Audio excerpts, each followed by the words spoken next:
भाग असा असतो की माहिती आपणच दिलेली असते. प्रत्येक कार्यक्रमात हा प्रश्न होतो की काय चेहरा ठेवू मी.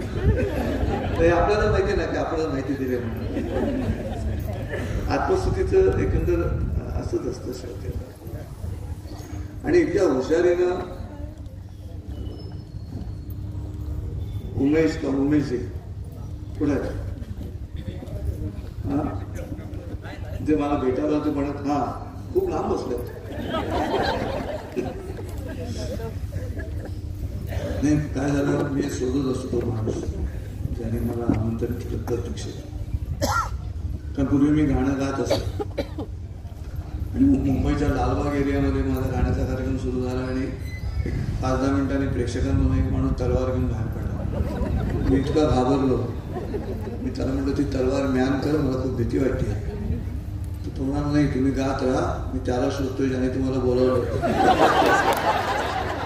आपले तुझ्या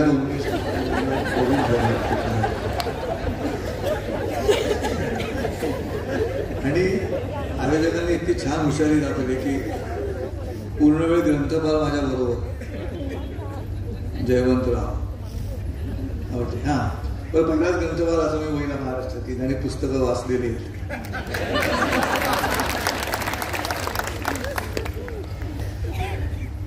आणि मग माझ्या लक्षात आलं की जरी उपाध्यायांना आपण म्हटलं असतं की कार्यक्रम 7:30ला सुरू होऊ शकतो, तर उपाध्यायांना उशीर झालेला कळू नये म्हणून आवट्यांची योजना. इतक्या सुंदर गप्पा त्यांनी मारल्या की मी विसरूनच गेलो. वेळेचं भानच राहिलं नाही. इतकी सुंदर कथा आणि कविता त्यांनी ऐकवल्या त्यांच्या मला. वा, समानशील सक्षम म्हणून मैत्री झाली. आता बरोबर ऐकू येतं ना सगळं. हे यंत्र माझ्यासाठी खूप महत्वाचं आहे. कारण ऍक्टिंग करत नाही, मेकअप करत नाही, पॉवर पॉईंट प्रेझेंटेशन नाही, उभा राहून बोलत नाही, बसून बोलतो, संजय उपाध्याय म्हणूनच बोलतो. त्यामुळे हे यंत्र उत्तम असलं तर मग मजा येते. मग यंत्रावरती प्रेम करावं लागतं.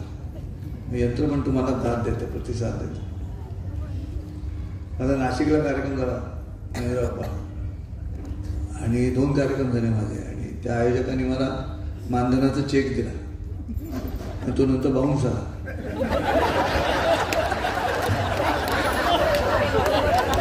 3-4 महिने गेले ते पैसे वसूल करायला. पण कार्यक्रम चांगले झाले होते म्हणून पुढच्या वर्षी त्यांनी परत बोलावलं. मला पुढच्या वर्षी मला काही चेक नको होता. पण आता सांगायचं कसं ना काय कार्यक्रमाचे शिक्षक मला करायला प्रसन्न काय करावं. मी ह्याचा उपयोग केला नाही. माहितीने मला मदत केली. पडदा उघडला कालिदास नाट्यगृहाचा आणि मी माईकवरती hello hello mic testing, hello cash cash, hello mic testing. ते सगळे लागले हसायला. म्हणजे गेल्या वर्षी मी माईक टेस्टिंग चेक चेक असं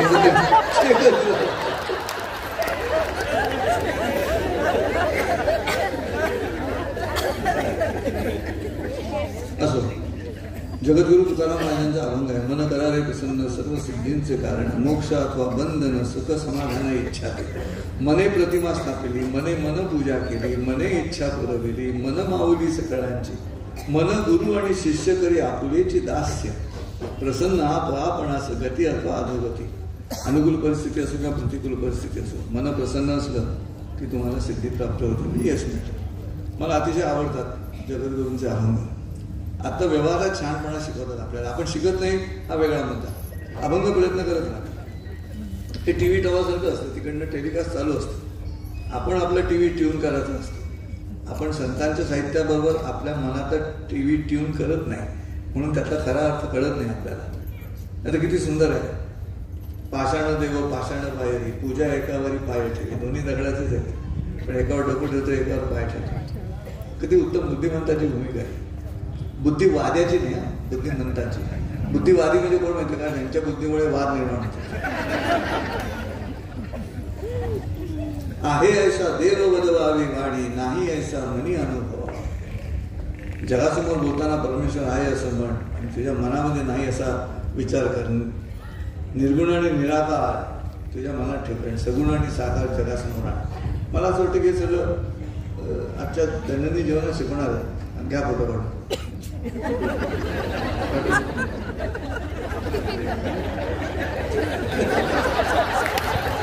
एकमेकाला सहाय्य करू अवघे दोन सूत्र. काय होतं, माझ्या नकळत काढलेले फोटो चांगले येत नाही. फार पूर्वी चांगला आला तर त्याच्यावर लग्न करतो. तुम्ही अगदी मीच पोच देतो, एक्सपोज करायला बरोबर. सांगायचा मुद्दा असा आहे की आम्ही जगण्याच्या प्रक्रियेमध्ये जगद्गुरूंच्या अभंगांचा विनियोग करतो का? आता क्वारंटाईन, करोनाच्या काळामध्ये क्वारंटाईन झाल्यानंतर 14 दिवस लोक स्वतःच्या घरातच कंटाळले. पण तुम्ही हप्ते भरून भरून भरून घर घेतलं ना, मग त्या तुमच्या स्वतःच्या घरात तुम्ही कंटाळले. माणसाला कंटाळत ती तुमची चूक आहे, ती तुम्हीच निवडलेली माणसं आहेत. पण मग घरावरती राहत का? मग मला जगद्गुरूंचा अभंग सापडला. वृक्षवल्ली आम्हा सोय रे वनचरीमध्ये येणे सुखे रुचे एकांताचा वास नाही गुणदोष आहेत. येणे सुखे रुचे एकांताचा वास. एकटा राहतोय, मला आवडतंय ते रुचे म्हणजे नाही गुणदोष सांगायचं म्हणजे इन्फेक्शन जवळ येत नाही. 14 दिवस क्वारंटाईन किती सुंदर. पण आम्ही त्यातून काही शिकतच नाही असं वाटतं. म्हणून मला नेहमी अभंग करायला प्रसन्न म्हणजे मला तर सतत माणसाची दिसली WT करणारी. WT म्हणजे वाकडतो. आधी छोटे छोटे शब्द लागतात ना. GN म्हणजे गुड मॉर्निंग, GN म्हणजे गुड नाईट. माणूस मेल्यानंतर त्याच्या श्रद्धांजलीचं वाक्य पूर्ण टाईप करायला वेळ नाही आमच्याकडे, एवढे आम्ही बिझी. आम्ही RIP रेस्ट इन पीस असं पाठवून देतो. श्रद्धांजली सुद्धा उरकतो. आकाशातून खाली येणाऱ्या पावसाबरोबर जो शब्द जोडला जातो तो खालून वर जाणाऱ्या माणसाबरोबर रिप. आणि म्हणून अडचण आहे. आणि म्हणून हा जगद्गुरूंचा अभंग मला खूप आवडतो, मला करायला प्रसन्न. आणि मी तसाच जातो. मला विचारतो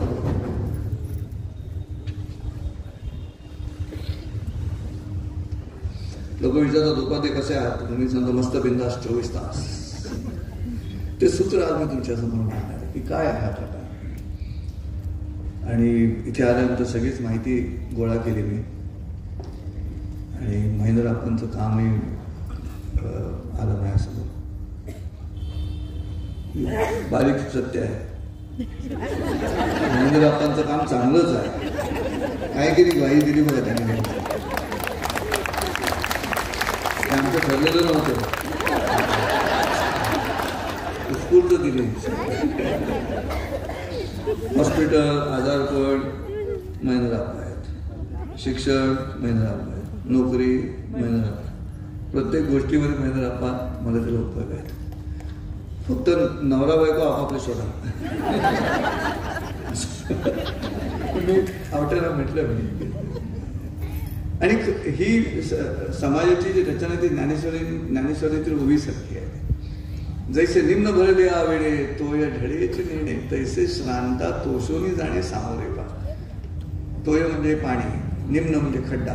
वाटेत खड्डा आला तर पाणी जसं खड्डा भरल्याशिवाय पुढे जात नाही, तसं समाजाला मदत करण्याचं काम महेंद्र आप्पा करतात. अशी बातमी माझ्याकडे आहे, ते सत्य आहे हे तुमच्या उपस्थितीवर लक्षात नाही. भारती मेनेंच्या चेहऱ्यावरती मी फेस रीडर आहे, मी चेहरा बघून ज्योतिष सांगतो. पण ते मला लक्षात आलं की या मोठ्याने हसत असणार. मला आवडतात मोठ्याने हसणे. आपल्या घशातून काय आवाज येतो याचा विचार न करता जो हसतो त्याचीच तब्येत चांगली राहते. असो, तुम्हा सगळ्यांना ही कविता मिळाली आहे, सगळी गृहीत धरतो. मिळाली सगळ्यांना कविता? Very good. आता तुमचा स्वभाव कसा आहे हे जर तुम्हाला जाणून घ्यायचं असेल, हातचेच बसलेल्या ठिकाणी, तर कवितेचा कागद हातात आल्यापासून तुम्ही त्या कागदाचं जे काही केलं असेल तो तुमचा स्वभाव आहे. कोणीतरी असं कोणीतरी गुन्हा कोणीतरी राज गरमच असं काय काय केलं असेल ना प्रत्येक. आपल्या न कळत तुम्ही जी कृती करता ते तुमच्या स्वभावाचं लक्ष आहे. त्यामुळे आता तपासून घ्या. ही कविता मी तुमच्यासमोर सादर करणार आहे. ही कविता सादर करताना केवळ याचसाठी अशी ओढ आली की सगळ्या उपस्थितांनी उजवा हात वर करून मन करा रे प्रसन्न असं मोठ्यांनी ओरडायचं. का ओरडायचं तुम्ही नंतर सांगा, पण बिनधास्त ओरडा. आपलं पद, आपली प्रतिष्ठा, आपली संपत्ती, आपलं ज्ञान सगळं विसरून जा आणि हात वरती करायचा आणि पूर्ण हात वरती करायचा. ते रिक्षावाले किंवा असे एवढा हात बाहेर करतो ना वळताना, तसं नाही, पूर्ण हात वर करायचा आणि बिनधास्त मोठ्यांनी ओरडा. का ओरडायचं ते मी नंतर सांगणारच. महाराष्ट्रातील लोक एकदम हात करून वरती ओरडत नाहीत, म्हणून महाराष्ट्राचा पंतप्रधान होत नाही. तुम्ही बघा ना, आता गुजरातमधले गुजराती, देशभरातले गुजराती, जगभरातले गुजराती सगळे एकदम ओरडले, छे मोदीजी पंतप्रधान. आमच्या महाराष्ट्रामध्ये काही नवीन उपक्रम मांडला की हे करा असं म्हटलं की तेच गुजराती 102दा छे छे छे छे नको, हे जण हा करून मला मोकळेपणाने ओरडला आणि बघा काय मजा येते. ते माझ्या कार्यक्रमात अनेक वेळा मी असे दिवे चालू ठेवतो प्रेक्षकांमध्ये, म्हणजे मलाही कळतं मी दिवे काय लावत होते. पण काय होतं, IT क्षेत्रात काम करणारे मुंबई पुण्यासारख्या शहरांमध्ये असे श्रीमंत तरुण नवरा बायको येतात आणि मग येऊन बसतात. आता मी जादूचे प्रयोग करत होतो 3 वर्ष, त्यामुळे मला प्रेक्षकांना वाचता येतं. त्यामुळे जादूच्या प्रयोगांना ट्रेनिंग असते की कोण फसवून घ्यायला तयार आहे त्यालाच वरती बोलवायचं असतं. त्यामुळे जो असा बसलेला आहे त्याला वरती बोलवायचं आणि जो हाताची गडी अनवटी खाली आणि डोळ्यावर असं जो त्याला बोलवायचं नाही, कारण तो त्रास देणार मला जादूगाराला. तर काय होतं ती त्याची बायको मोठ्याने असते त्या आलेल्या कॉम्प्युटर इंजिनियरची, आणि ह्याला छान ना सर्वे गुणा कांचन आश्रय, जो श्रीमंत आहे त्याला सगळं कळतं असं त्याचा समज असतो.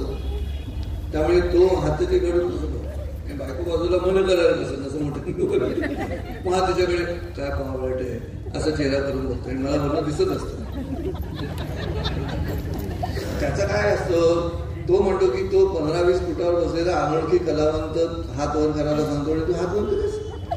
आणि घरामध्ये 3-3 फुटांवरती हिंडत असते, माझं ऐकत नाही असं त्याचा सांसारिक अपमान होता.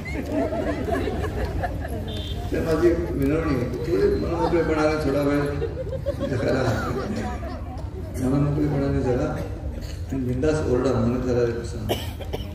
आणि कुंडल शब्द कानाशी निगडीत आहे, त्या सगळ्यांच्या कानाला ऐकू जाऊ दे, कुंडलमध्ये काहीतरी ओरडतात. असं तुम्ही कधी गोल गोल फिरणारी पाहिली आहेत का मुलं, किंवा कधी मजा घेतलीत मातीची जेव्हा मैदान असतं बोलत, तुम्ही कधी धावत गेला दूरच्या फुलपाखरामागे, किंवा बघितलेत का कधी मावळत्या सूर्याच्या किरणांचे दागे. ऐका माझा जरा जगण्याचा वेग करा कमी, म्हणजे देव होईल आसन्न आणि केवळ यासाठी तुम्ही नेहमी जगता का मनात घेऊन विसंवाद. तुम्ही कधी शुभप्रभात म्हटलं तर ऐकता का प्रतिसाद. दिवस संपला की तुम्ही अंतरुणावर जाऊन झोपता आणि 1000 भानगडी आठवून तुम्ही पुन्हा पुन्हा खोकता.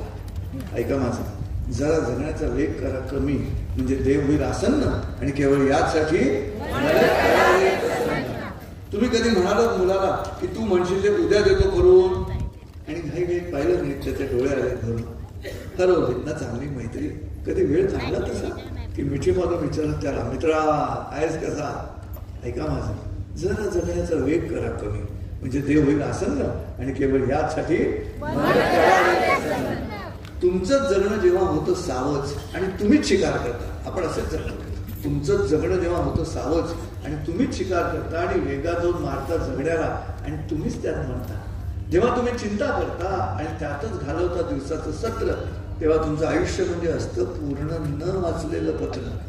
आयुष्य म्हणजे नसते स्पर्धा, आयुष्य म्हणजे नसते स्पर्धा. म्हणून पूर्ण श्वास घ्या, नका घेऊ अर्धा.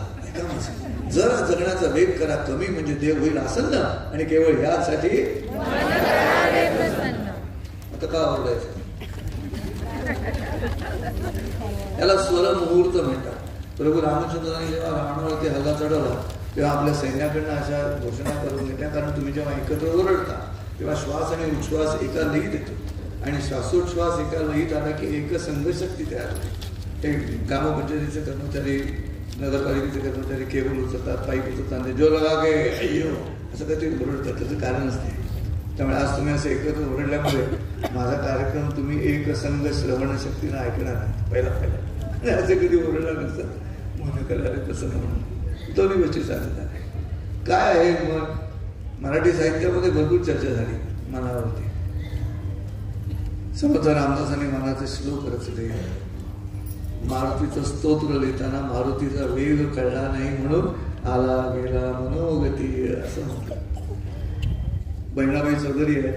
मन पाखरू पाखरू काय सांगू त्याची मात, आता फक्त भुईवर गेलं गेलं आवळात. आता इथं तर पटकन तिकडे गेला. किती सुंदर लिहिलं. सुरेश भट म्हणतात मेहंदीच्या पानावर मन झळत येईल. किती सुंदर. तमाशाच्या फळावरती सुद्धा, पूर्वीच्या तमाशाच्या फळावर, अलीकडच्या नाही पूर्वीच्या, ही चर्चा चालायची. अलीकडच्या तमाशाच्या फळावर वाजली की 12.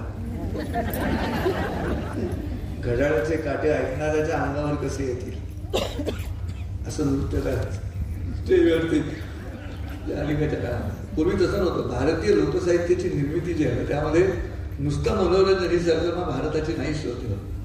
मनोरंजनाबरोबर ज्ञान आणि प्रबोधनाचेही किनारे लोकांपर्यंत पोहोचले पाहिजे मनोरंजन करता करता. पूर्वी तसं नव्हतं. त्यामुळे पूर्वी जेव्हा त्या दोघी सवाल जबाबसाठी स्टेजवरती यायचा, ढोलकीचा तोडा व्हायचा, सुंदर दिसायच्या, सुंदर नाचायच्या, आणि ढोलकीचा तोडा सुरू झाल्यानंतर 1-1.5 मिनिटांनी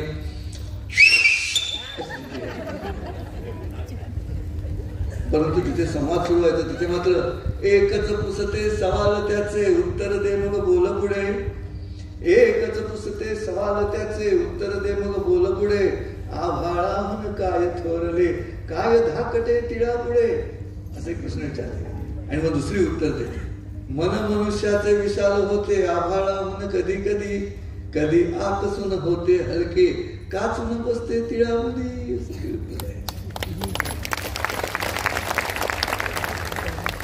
आता जो महाराष्ट्राची पद्धत आहे, उपस्थित संख्या गुणिले 2. मोबाईल बाजूला ठेवून टाळ्या नाही वाजत कोणी. आहे की नाही? मोबाईल बाजूला नाही ठेवायचा.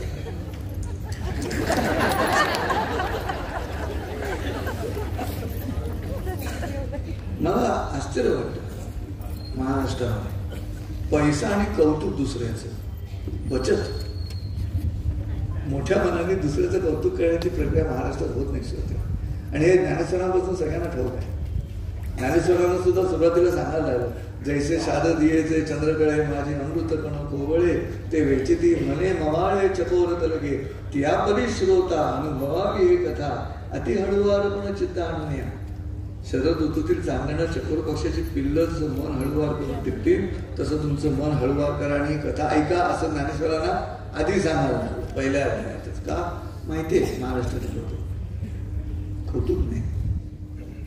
माझी विनंती आहे मोठ्यांनी हसा अंग पण आता काय करतात लोक माहिती का, म्हणजे आपण ते असं सुरू करतात बाबांना आणि मग इकडे तिकडे मग कोणीच वाटलं मग थांबतात. तसं नका करू. तुम्हाला आवडलं ना तुम्ही व्यक्त व्हा. तुम्ही कशाला स्वतःला थांबवताय. माऊली म्हणतात कळा येथून आली या विद्या येची केली. शरीर जर फुलं वाढायला हवं असेल सुंदर तर व्यक्त पण तसं सुंदर मोकळेपणाने व्हायला पाहिजे. आम्ही आखून घेतो स्वतःला सत्य म्हणून अडचण. तुमच्या भावाला तुम्ही मागं खेचल्यात की रक्तप्रवाहावरती परिणाम झालाच. रक्तप्रवाहामध्ये एक धडा मागे येत राहतो कारण रक्तप्रवाहाचा वेग आणि तुमचं मन याची सांगड आहे. तुम्ही चिडलात की लाल दिसतात, घाबरलात की पांढरे पडतात. रक्तप्रवाहाशी थेट निगडीत आहे माणसाचं मन. मुक्तपणे व्यक्त व्हायला पाहिजे. ते व्यक्त होत नाही त्यामुळे काहीतरी धारा खेचून खेचून खेचून खेचून म्हणतो ती साचते भावना तुमच्या रक्तामध्ये, त्याची गाठ होते आणि मग आतल्या गाठीचा माणूस जन्माला येतो. हा आतल्या गाठीचा म्हणजे लबाडत पाहिजे असं नाही. सहनशील माणूस सुद्धा आतल्या गाठीचा किंवा व्यक्त व्हावे.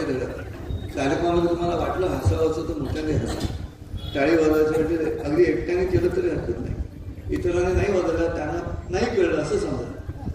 ते मला कळलं ते त्यांना नाही कळलं पण व्यक्त व्हा.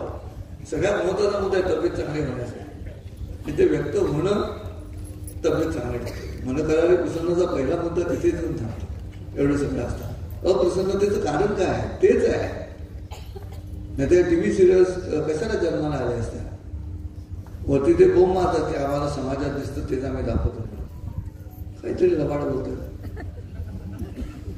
हा तेवढ्या संख्येनं हा महिला वर्ग उपस्थित आहे, खरं कौतुक आहे. उपस्थित आहे यापेक्षा सुद्धा त्या मालिका सोडून आले.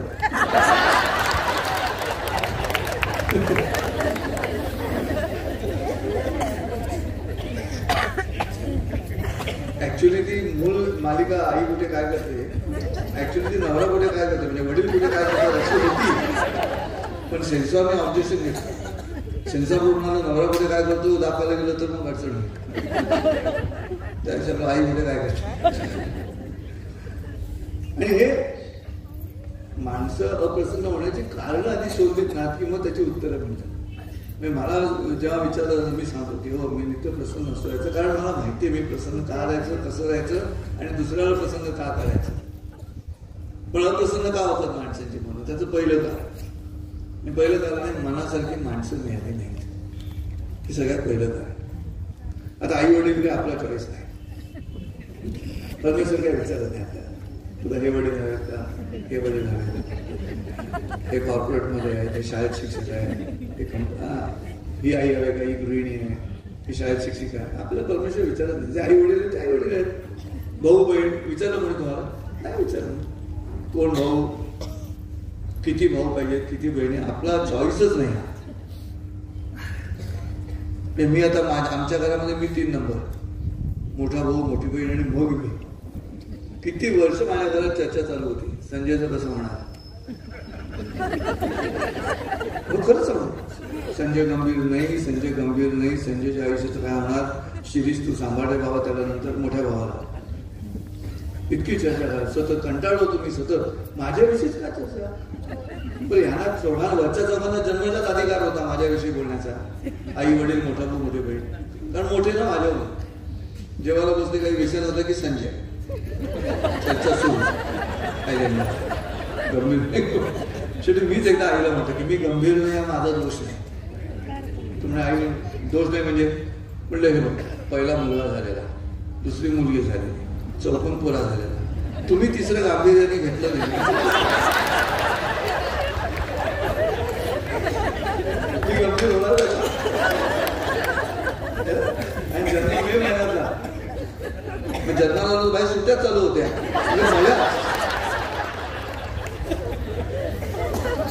त्यामुळे ना आपल्याला मनासारखी माणसं या कॅटेगरीमध्ये आई वडील बहीण भाऊला बसत आहे. It is not our choice, आपला चॉईस. म्हणजे पहिला प्रश्न येतो तो लग्नानंतर मनासारखी माणसं मिळाली नाही, मनासारखा नवरा मिळाला नाही, मनासारखी बायको मिळाली नाही. आजच्या चालूच आहेत, अजूनही चालू आहेत. माझ्या घरात विनोदी वातावरण असल्यामुळे माझ्या आईची तब्येतीने बऱ्यापैकी स्थूल होती माझी आई. आणि सारखी काही झालं की मीच म्हणून उपाध्यांच्या घरात पुरून उरले. माझा उरलेला भाव पसंत करण्याचे मार्ग आहेत देशाचे. पण हे घडतं. मनासारखा नवरा नाही, मनासारखी बायको नाही. बरं मनासारखा नवरा मिळाला तर मनासाठी सासू नाही. सासू या 2 अक्षरांवर तिथं करोडो रुपयाची इंडस्ट्री चालते. संध्याकाळी 7 ते 11 सासूवरच चालतं सगळ्या जग. देशभरातल्या सिरियल या भाषा कोणतीही असो. पण मी नॉर्मली सासवांची बाजू घेतो. सासवांचं काय झालंय, सासवांना गेल्या कित्येक शतकांमध्ये एका प्रश्नाचं उत्तर मिळालेलं नाही. आणि तो प्रश्न असा आहे की ज्या मुलाला शहाणं करण्यासाठी मला 25 वर्ष लागली त्याला हिनं 25 मिनिटात वेळा लागला.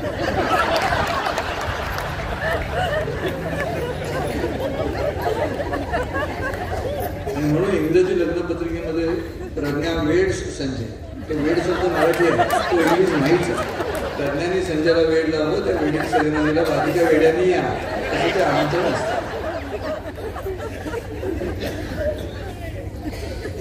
पण ते नवरा मनासारखा, मग सासू मनासारखी, मग नणन मनासारखी नाही, मग आवडते म्हणायचं. शोधून काढतात मनासारखं काय नाही. हा माणसाचा स्वभाव आहे. आपल्या तोंडामध्ये एक दात पडला तर जीभ सांगते त्या रिकाम्या दातात. जिभेला जर म्हटलं बाजूला 31 दात आहे, तिकडे तिथे रिकामा दात आहे, तिथे म्हणजे उणीव जिथे आहे तिथे परत परत जायचं हा स्वभावच आहे. अप्रसन्नता तिथे आहे. आम्ही बाकीच्या गोष्टी बघत नाही, ते काय आहे realisation of what I have असं बघत नाही. मला काय आहे माझ्याकडे ते बघत नाही, मला काय नाही मिळालेलं याच्यावरती जास्त लक्ष आहे, म्हणून अप्रसन्नता आहे. त्यामुळे हा एक भाग अप्रसन्नतेचा. दुसरा अप्रसन्नता निर्माण होते कारण पैसा कमी मिळाला. तुम्ही सांगा कोणाला जास्त मिळाला पैसा? भारतामध्ये ज्यांना जास्त पैसे मिळाले ना तेही पळून गेले. भारताला का जास्त पैसे म्हणजे पैसा स्थिर करत नाही, पैसा पळालाच नव्हतो तुम्हाला. पण पैसा महत्वाचा पण आहे, त्याला इलाज नाही. ते साधन आहे, साध्य नव्हे, ते साधन आहे, जगण्याचं साधन आहे. इंग्लंडमध्ये एक चर्च होतं, त्या चर्चच्या बरोबर समोरच्या फुटपाथवरती बार अँड रेस्टॉरंट असं नवीन लाकडाचं बांधकाम सुरू झालं. आता चर्चमध्ये एक टेन्शन आलं की हे प्रार्थना स्थळ आहे, त्याच्या बरोबर समोरच्या फुटपाथवरती बार म्हणजे संपलंच सगळं. मी सगळी लोक तिकडे जाणार संध्याकाळी. म्हणून चर्चनी तक्रार केली शासनाकडे की याच्या बरोबर समोर दारूचा गुत्ता नको म्हणून. गव्हर्नमेंट म्हणाला आता काही करता येत नाही, कारण चर्च बांधण्यापूर्वीच ती जागा दारूच्या गुत्त्यासाठी मुकरर केलेली असल्यामुळे आता त्यात बदल नाही. मग चर्चमध्ये प्रार्थना सुरू झाली दररोज, in the name of the father and of the Holy spirit. आम्ही समोर गुत्ता नको, समोर गुत्ता नको. आणि छान बांधलेला गुत्ता लाकडी, तो 2 दिवस आधी उद्घाटनाच्या वादळ झालं, वीज कोसळली आणि जळून खाक. मग त्या दारुड्यानं जो मालक होता गुत्त्याचा त्यांनी कोर्टात केस केली. तो म्हणा चर्चने प्रार्थना केली म्हणून वीज कोसळली, तेव्हा चर्चने मला नुकसान भरपाई द्यावी. आणि जज म्हणतो माझ्या आयुष्यातली सगळ्यात इंटरेस्टिंग केस आहे की जी इमारत प्रार्थनेवर विश्वास ठेवा असं सांगण्यासाठी बांधण्यात आलेली आहे, तिचा वकील म्हणतो हे प्रार्थनेमुळे घडलं नाही. आणि जो कधीच गेला नाही चर्चमध्ये तो म्हणतो हे प्रार्थनेमुळे घडलं. बघा प्रार्थनेवरच्या श्रद्धेचं स्वरूप कशामुळे बदललं. नुकसान भरपाई द्यायची म्हटल्या क्षणाला चर्चचा वकील म्हणतोय प्रार्थनेमुळे घडलं नाही. भक्तीचं निरूपण सुद्धा बदलतं. पैसा महत्वाचा आहेच, पण एक गोष्ट ध्यानात ठेवावी की ते साधनच आहे, ते साध्य असू शकत नाही. आणि ही रचना समजून घ्यावी लागेल, म्हणजे मग अडचण होते. कमाई हा जो शब्द आहे ना तो कम आई असा नाहीये, कमवलेली अशा अर्थ नाही. पण काय होतं पैसा पैसा पैसा सगळीकडे, त्याच्यामुळे पण माणसं वागवतोल करतात. WT. त्याच्यानंतर स्वतःविषयीची चुकीची कल्पना, तिथे माणसाची अप्रसन्नता तसंच होते. घरामध्ये रविवार सकाळ बायकोनी चहा आणून दिला, नवऱ्याने चहाचा भूल घेतला. हे काय बायको म्हणाली काय चहा आहे ते कळते मला, तू नको छानपणा शिकव. पण रेड लेबल नाहीये चहा. तुम्ही नाही, रेड लेबल संपला होता, बाजूच्या दुकानात पण नव्हतं, त्याच्याकडे सोसायटी टी होता म्हणून मी तो चहा घेऊन सोसायटी चहा. एक काम माझ्यासाठी करायला लागतं, सकाळी फक्त मला रेड लेबलचा चहा लागतो आपल्या नवऱ्याला. तुला आणून ठेवता येत नाही, मग मरायचं बाहेर 10-12 तास कुटुंबासाठी, हे चहा देतात नाही मला रेड लेबल. कसं सांगता रेड लेबल ह्याच्या चेहऱ्यावर. मी साऱ्या सोसायटीला कळलं त्याच्याकडे सोसायटी टी आणून बाहेर स्कूटर काढून बायकोडी कुठे निघाला राजाधिराज. रेड लेबल दिला नाही, तिरमिरी बाहेर पडला, ब्लड प्रेशर वाढलेलं, ॲड्रेनालिन वाढलेलं शरीरातलं. शुद्धीवर आला तेव्हा हॉस्पिटल, पाय टाळून पडला प्लास्टर. स्वतःचा पाय बघितला तेव्हा कळलं की सकाळी जो चिडलो तो उपाय नव्हता. सकाळी जो चिडलो तो उपाय नव्हता. आणि ती सकाळची रेड लेबलवाली बायको टोमॅटो सूप घेऊन उभी. डॉक्टर म्हणाले शुद्धीवर आले की सूप पाजा. इथे ती अडचण आहे. मला चहा नाही, हा जो मी आहे ना तो अप्रसन्नता निर्माण करतो. तुम्ही वास्तवात येतच नाही, तुम्ही एक काल्पनिक फिगर स्वतःची तयार करता मी म्हणून, आणि त्याचा अपमान झाला म्हणून तुम्ही चिडत राहता. त्याचा काही फायदा नाही ना. मला असं म्हणून तिच्या जोरात भांडतो त्या बोललो तो माणूस, तिथे अडचणी असतो. आणि असं घडतं, मी स्वतः अनुभव घेतला. खरंच मी कवी म्हणून माझी मैत्री होती शिवसेना प्रमुखांशी, आणि एका दसरा मेळाव्यामध्ये त्यांनी मला कविता वाचायला बोलवलं. आता आयुष्यात पहिल्यांदाच 1 लाख शिवाजी पार्क भरलेलं मैदान आणि बाळासाहेब ठाकरेंच्या आधीचं कविता भाषण माझं. तरी सुद्धा आमच्या इथे साधं काही छान आहे, आमचा देश महान आहे अशी मी जरा कविता सादर केली. आवडली सगळ्यांना, प्रचंड टाळ्या मिळत होत्या, दाद मिळत होती कवितेबरोबर. एकदम सॉलिड. मी पण खुश झालो. मी तसाच पार्लरला गेलो घरी, दादारून पार्लरला मुंबईत राहत होतो. पार्लरला घरी गेलो, बायकोने जरा जोगाटा कसली कविता भाषा. म्हटलं अगं तू भांडी विसरतेस ना, तसं शब्दांनी मी अख्खं शिवाजी पार्क मैदान विसरून काढलं त्या शब्दाने. असं मी माझंच कौतुक केलं. मी घरी आलेलोच नव्हतो, मी तिकडेच होतो. मी घरी येऊन बसलो, चहा टाक, आदेश. आपली शिवसेना तेवढीच आदेश दे. बायकोनी चहा आणून दिला. चहा पितो मी शिवाजी पार्कातच मैदानातच त्याचा वेळ. चहा पेलो, स्वयंपाकाला गेलो, तो कप ठेवला तिथे आणि बायको म्हणाली शिवाजी पार्क मिसळून आला असलास तरी कप मिसळून ठेव. नंतर त्याचे डाग राहतात. हे जे खाली येणंच आहे त्याचं कारण मी त्या इमेजमधून बाहेरच पडलो नाही म्हणून अर्थ आहे. मला ते बदलावं लागेल. मी स्थान बदल झाल्यानंतर माझं वागणं बदलावं लागेल, माझी कॉन्स्टिट्यूशन बदलावं लागेल, माझं विचारांचं स्ट्रक्चर बदलावं लागेल. चार्टर्ड अकाउंटंट आहे, घरी आला तरी चार्टर्ड अकाउंटंट राहून चालणार नाही. तो बाप हो, भाऊ हो, वडील हो, घरी आला तरी आपला सीएच. मग 10 मिनिटात suspense account, balance sheet tally होत नाही. असं चालत नाही. अप्रसन्नतेचं ते प्रमुख कारण आहे की मी त्या इमेजमधून बाहेर येऊ इच्छित नाही स्वतःची. ती खोटी इमेज आहे, ते सत्य नाही आहे. त्याच्यानंतर अप्रसन्नता म्हणजे छोटी छोटी कारणं घरातली. टीव्ही मोठा लावला म्हणून आजोबा चिडले, असली गाणं घरामध्ये असलं. पण ते नातवालाही माहिती नसतं टीव्ही अचानक मोठा होतो म्हणून. ते जाहिराती असतात ना, त्या जोरातच रेकॉर्ड केलेल्या असतात, त्या परत परत वाजवायच्या असतात. परत परत वाजवल्यामुळे त्याला हळूहळू लॉस होत जातो. म्हणून त्या जास्त वेळ वाजवता यावा म्हणून त्याचा ध्वनी जो आहे तो ध्वनिमुद्रण करतानाच जोरात केला जातो. पण ते आजोबालाही ठाऊक नाही, नातवालाही ठाऊक नाही, नातवाच्या आईला ठाऊक नाही आणि तिच्या नवऱ्यालाही ठाऊक नाही. त्यामुळे हे चिडला, आजोबा चिडले, मग आई त्याची मानं फोन करते, आता गप्पो बाईस. बाबा आले की सांगते. नवरा घरी येतो, संध्याकाळी दरवाजा उघडते बायको, समोर WT. 8 दिवस बोलत नाहीत घरात. क्षुल्लक कारण शिकलेले आहेत पण कळत नाही आपण कोणत्या कारणावरती आपण फुरगटतो, त्या कारणाचं काय वजन आहे ह्याचा तर विचार करावा लागेल. शिकूनही नाही ते करता येईल अशी स्थिती आहे. बरं त्यात काय केलं, इंटिरियर डेकोरेटर्सनी काय केलं, हल्ली उंबरठे काढून टाकले. पूर्वीच्या घराला खोल्यांना उंबरठे होते. उंबरठे कशासाठी होते माहिती का, ती लक्ष्मण रेषा आहे. या खोलीतला प्रश्न बाहेर नाही येतात, तो त्याच खोलीत राहिला.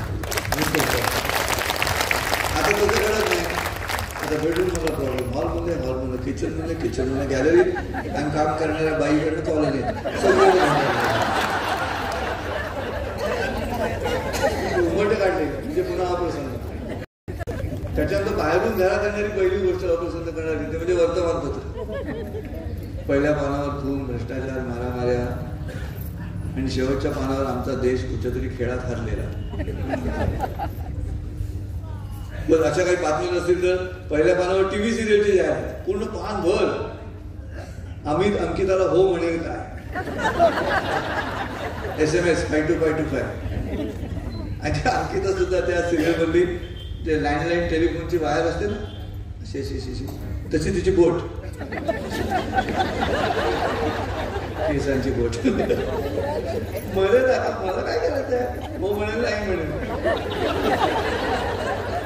सकाळी आम्ही काहीतरी ज्ञानवर्धक म्हणून वर्तमानपत्र हातात घ्यावं. पण तशी जाहिरात नसेल तर बिल्डरची जाहिरात. हल्ली पुण्यासारख्या शहरामध्ये काय विचारू नका, पूर्ण पानभर बिल्डर. कर्वे रोड, नवीन गृह प्रकल्प, असं मोठी इमारत 12 मजली आणि 4थ्या मजल्यावरच्या गॅलरीमध्ये फॉरेनचं मॉडेल, भारतातलं नाही, फॉरेनचं मॉडेल कमी कपड्यातलं चहाचा कप घेऊन उभी गॅलरीची, हवेशीर फ्लॅट्स. काय तर्क आहे की नाही, तर्क सुद्धा नको, लॉजिक आहे की नाही, काय जाहिरात करत आहे कर्वे रोडवरती पुण्यात हवेशीर फ्लॅट्स, लॉजिक नाही तिथे. त्या रस्त्यावरचे कुत्रे सुद्धा आता उभ्या शेपट्या हलवतात, अशी जागा नाही हलवायला.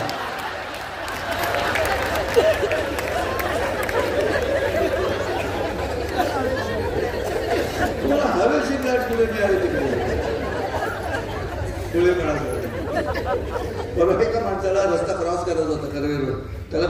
त्याने विचारलं दुसऱ्याला की तिकडे जायचं कसा जाऊ. दुसरा म्हणाला इथे तिकडे जात नाही, जन्मच तिकडे घ्यावा लागतो.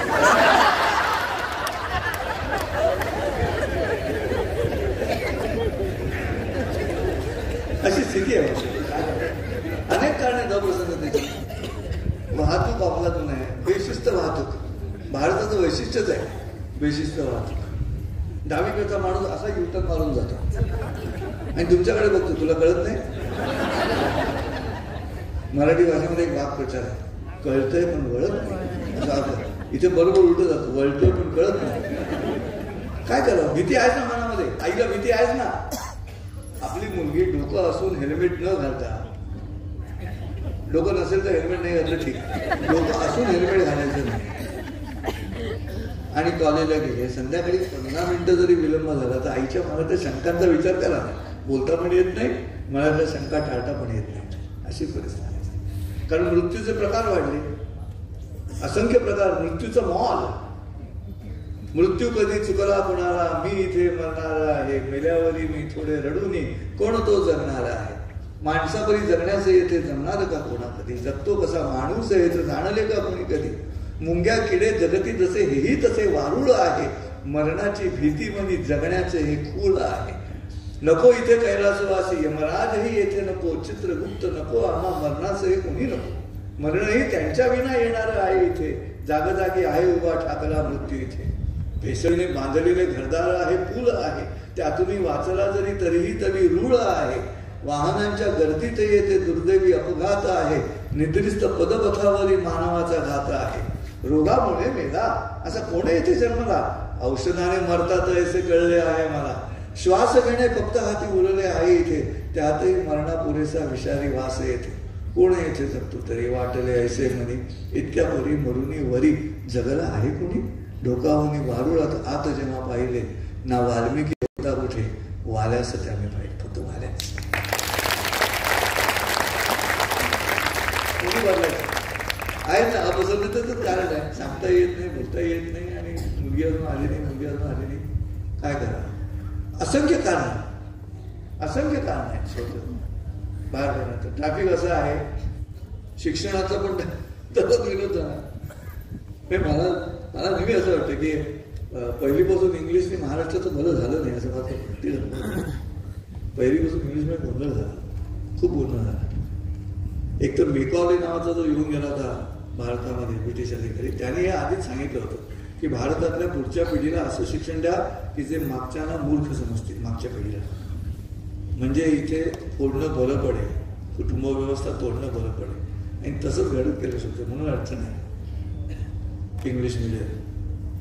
तुम्ही विचार करा, मराठवाडा दुष्काळात आपलं शिक्षण, तिथे आजोबा घरात बसले, आजोबा शाळेत गेलेला नाही, आजोबा मालकरी दौतुने बसलेत, नातू आला शाळेतून टाय लावलेला. एक पिढी गेली, कपड्यांच्या जागाच बदलल्या सावरण्याच्या. आजोबा इकडे कपडे सावरतात धोतर आणि नातू इथे, बरोबर अपोजिट साईड. आजोबाने विचारलं, लेकरा काय शिकलास? लेकरू म्हणालं पोएम. आता आजोबाला पोएमचा होता ठरवून गेलेलं. पोएम म्हणजे का असं विचारल्या क्षणाला नातवांनी लॉर्ड मेकॉलेनी कसं बघितलं भारतीयांकडे, तसं आपल्या आजोबाकडे पाहिजे. Stupid India, stupid India. याला माहिती नाही पोएमचा. आजोबा पोएम म्हणजे कविता. कविता म्हणल्या क्षणाला आजोबांच्या अंगावर आनंदाचे शहारे. 750 वर्ष टिकलेली कविता आजोबांची ऐकून ऐकून तोंडपाठ, बहुश्रुत. पुष्कळ ऐकलेला माणूस जास्त ज्ञानी असतो. सूर्य यादिष्टिली प्राची, जगा राणी वदे प्रकाशाची, तैसी वाचा श्रोतया ज्ञानाची दिवाळी करी.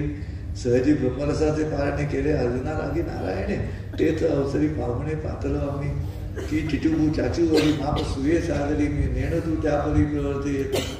पाहे पा दूध पवित्र आणि गोड, परी त्वचेचे पदराड, तरी ते अवघे गोचिड. अशुद्ध काय म्हणजे ती अवघे विश्वची माते जर ऐसी मती जयाची स्थिर. किंबहुना चराचर आपण आजोबाला आनंद आपला राहतो. कविता शिकतोय. कोणती कविता? आजोबांचा. नातू म्हणाला रेन रेन गो अवे. आजोबा अर्थ काय? पावसा पावसाचा आबा. अजून एक भडकली त्यांना शाळेत गेला तर तांगड्या तोडून. इथे पाऊस पडत नाही म्हणून आम्ही आत्महत्या करतोय, तुला शाळेत रेन गोवा शिकवत आहे. आत्मा आणि माती ह्याचं नातच नाही, अपसन्नतेचं कारण आहे. ही माती आणि आम्हाला शिकवलं जाणार आहे ह्याचं एकमेकाची सॉईल आणि सोल ह्याचं नातं नको. इंग्लंडमध्ये ठीक आहे 12 महिने बारीक बारीक बारीक पाऊस पडतो म्हणून तर ताब्यातलं न्याय म्हणतात, पोएटिक जस्टिस. लहान मुलाला बाहेर खेळायला जायचंय पण पाऊस पडल्यामुळे जाता येत नाही म्हणून तो इंग्लंडमध्ये कविता लिहितो रेन रेन गोवे. आमच्या इथे ती परिस्थिती नाहीये म्हणून अडचण आहे. अप्रसन्नतेचं मोठं कारण आहे. आणि मग काय करावं? शिक्षणाची इंग्लिश मिडियम परिस्थिती एवढं मोठं लांब मंगळसूत्र घातलेली शिक्षिका असते शाळेत, मुलं मिस म्हणतात. तर मिस म्हणून कसं झालं दिसतं ना मंगळसूत्र. तिला बरं वाटलं म्हणून काय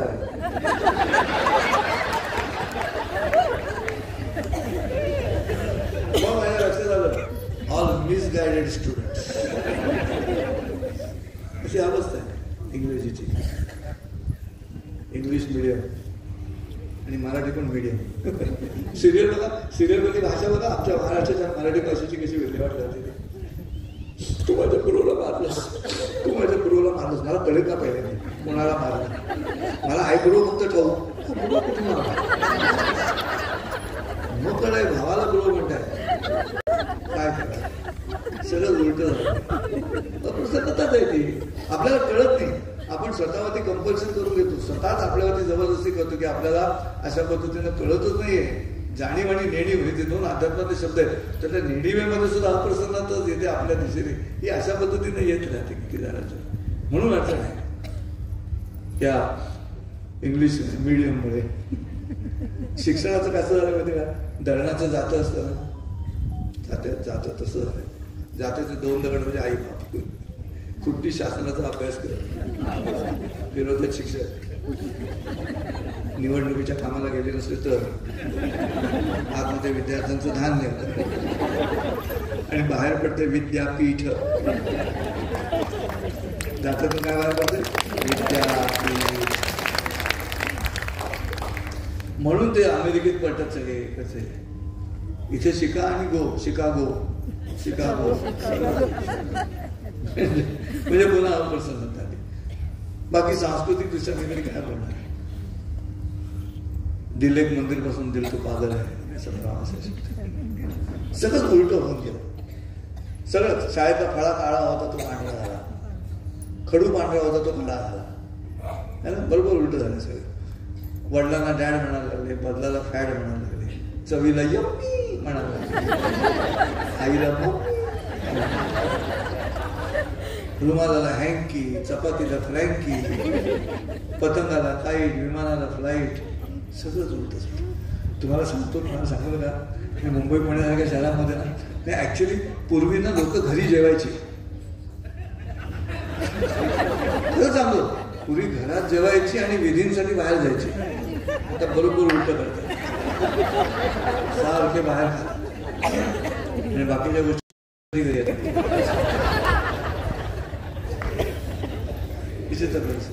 मुंबई सारख्या शहरामध्ये जे सेकंद काट्यावर चालतात तिथे सुद्धा तिथे तर आपण अप्रसन्न झालो हे कळायला सुद्धा वेळ नाही.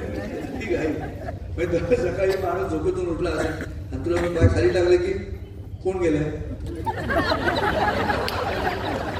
इथूनच सुरू. रांगेची सुरुवात घरातच राहा, घरात राहा. एका लहानशा खोलीमध्ये एक नाना जन्मास आले. पाहता पाहता तिथले विश्व आनंदात न्हावून गेले. त्याला जन्माला मदत करून सुईण घाईत निघून जाते. तिची घाई साहजिक होती, कारण दुसरं तांदूळ रांगेत होते. तिथंच पहिल्यांदा तांदुल्याची रांगेची त्या ओळख झाली. काय कल्पना, बिचारायला जन्माचीच ती राशीच लागली. शाळा, पाटी, पेन्सिल, पुस्तक आपण खूप व्हायचे मोठे. गेला शाळेत प्रवेशासाठी, तेव्हा बाबा रांगेत उभे होते. शाळेमध्ये रांगेत बसला, रांगेनच तो बाहेर पडला. गेला कॉलेजात प्रवेशासाठी, स्वतः रांगेत उभा राहिला.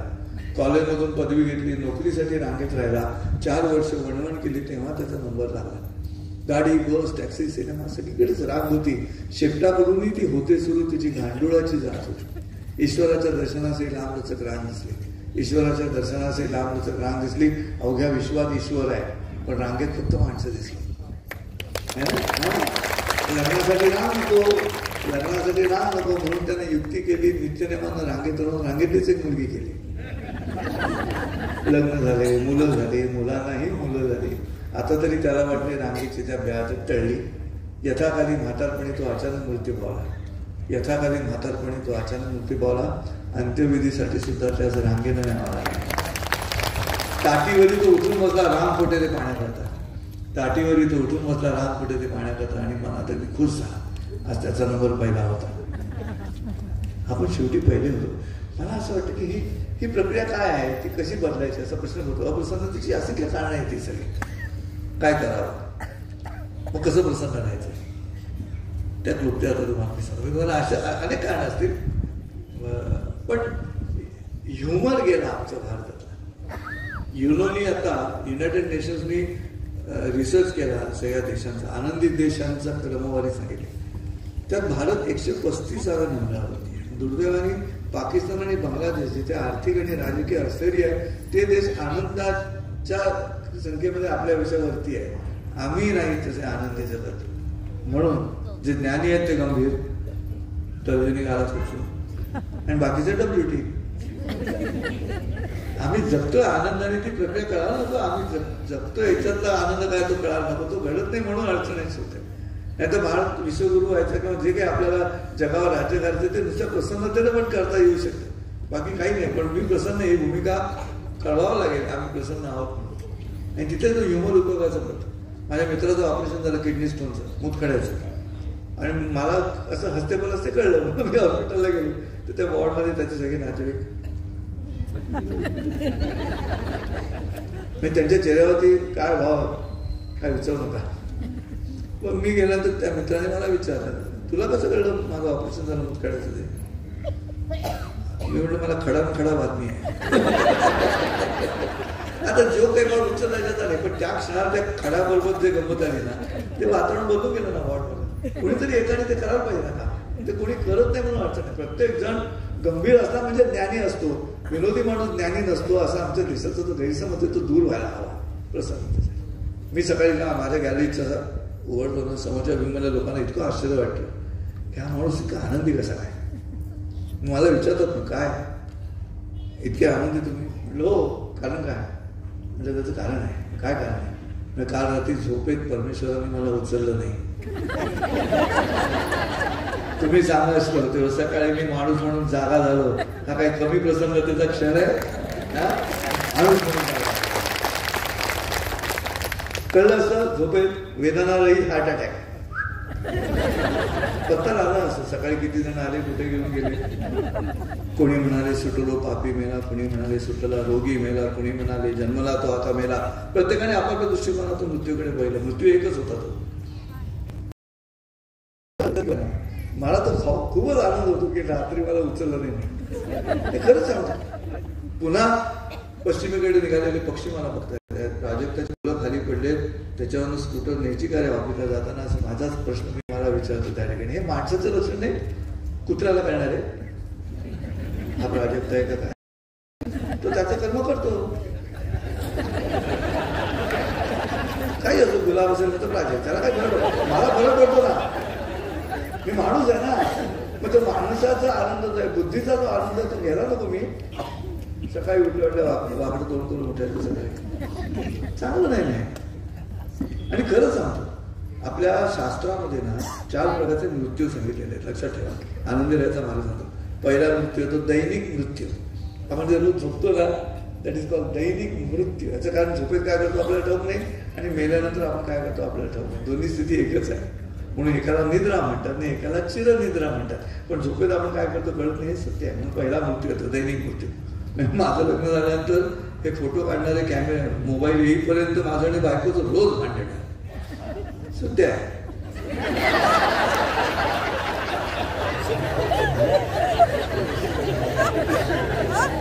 फोटो नाही बोलत. दररोज सकाळी तुम्ही घोरता, असं भांडण असायचं. तुम्ही घोरता आणि मी अजिबात घोरत नाही. काय तुम्ही बडबड घोरतो काय? जागत्या नवऱ्याला नावं ठेवायला जागा नाही म्हणून झोपलेल्याला नावं ठेवते. हे मोबाईल आले त्यांनी शूटिंगच केलं माझं रात्री. तिचं काही दाखवलं, हे ऑडिओ व्हिज्युअल, या तुमच्या नागपुटे आणि हा साऊंड. Exhibit number 1. तुम्ही घोरता. पण मी घोरतोय मला कळत नाही. मृत्यूची स्थिती नाही का? म्हणून तो दैनिक मृत्यू आहे. त्याला म्हणतात अवस्थांतर. एक एक अवस्था मरत गेली. बाल्याचं तारुण्य, तारुण्याचं प्रौढत्व, प्रौढत्वाचं वृद्धत्व, एक एक अवस्था मरत गेली म्हणून अवस्थांतर असं त्या मृत्यूचं नाव. तिसरा मृत्यू आहे अज्ञानाचा मृत्यू.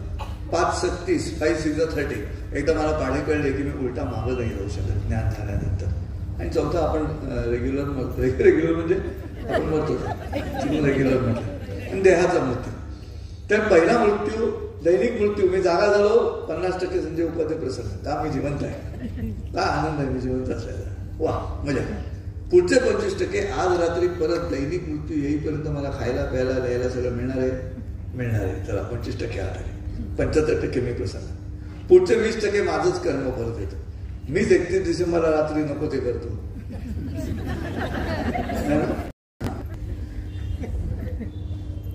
अपेय पान सिगरेट का 31 डिसेंबर. आणि मग दुसऱ्या 1 जानेवारीला परमेश्वराचं काय संबंध आहे. ते तुझंच कर्म परत आलं आदल्या दिवशी. ते 20%. जैसी करणी वैसी भरणी आज क्या कल पाहायला. ते 20% झाले. म्हणजे 95% झाले. शोधेव खरंच आहे 95% कोणत्याच माणसाला WT करण्याचा नैसर्गिक अधिकारच नाही. तुम्ही सतत प्रसन्नच राहिलं पाहिजे 95%. एवढ्या 3 कारणांवरती. मी जिवंत आहे 50%. आज रात्री मध्येच मला सगळं मिळणार आहे 25%. आणि 20% माझंच कर्म परत आलं. त्याच्यात मला दुसऱ्याला दोषी ठरता येत नाही. ते 95%. 5% नशिबावर सोडून देऊ आपण. भगवद्गीतेमध्ये कृष्णाने 20% सांगितलं. दैव चैवात्र पंचम असं कृष्ण म्हणतो 18व्या अध्यायामध्ये. मी 5% म्हणतो. कृष्ण म्हणाला म्हण बिंदास 5%. मला नाव संजय आहे.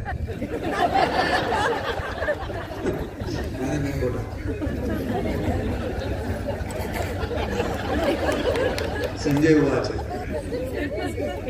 पण मला सांगा माझ्या प्रसन्नतेचं कारण हे 95%. माझ्या आध्यात्मिक गुरुकुलामध्ये आले दीक्षा दिल्यानंतर अनेकांनी प्रश्न विचारला की तुम्ही आध्यात्मिक आहात म्हणजे यस हे आध्यात्मिकच आहे. पुरावा काय. म्हटलं मी कारण नसताना प्रसन्न असतो. माझ्या प्रसन्नतेला कारण लागत नाही. आतून प्रसन्न. कारण आलं प्रसन्नतेला की कारण संपलं की तुमची प्रसन्नता संपली. बाय सोर्स टू फोर्स मी प्रसन्न आहे म्हणून मी आनंदात जगतो. अनेक क्लुप्त्या आहेत प्रसन्नतेच्या. काय काय करायचं. काय करा उद्यापासून सकाळी उठला अंतरुणातून उठला की डायरेक्ट आरशासमोरून उभे राहा. करून बघा उद्या सकाळी मस्त. तेवढा विनोदी चेहरा पुन्हा दिवसभरात दिसत नाही. मी आपल्या केसाबेसांना हात लावायचा नाही. पुरुषांनी आपल्या केसाबेसांना हात लावायचा नाही. आले गेले काही तपासायचं. बायकांनी सुद्धा जटायत की बटायत बघायचं नाही. शेवटची सिरियल बघताना जे काही केलं असेल तुम्ही करून बघा उद्या सगळे आरशासमोरून उभे राहा. पहिला फायदा तसा विनोदी चेहरा पुन्हा दिवसभरात दिसत. दुसरा फायदा दिवसभरात काम काही नाही झालं तर सकाळी सकाळी कोणाचं तोंड धुत करतो आणि तिसरा फायदा असा आहे आरसा म्हणजे पाणी आहे. आणि आरसा म्हणजे पाणी असेल ना तर सकाळी जावं झाल्यानंतर आधी स्वतःला पाण्यात बघा. म्हणजे दिवसभरात दुसऱ्याला पाण्यात बघावं लागत नाही.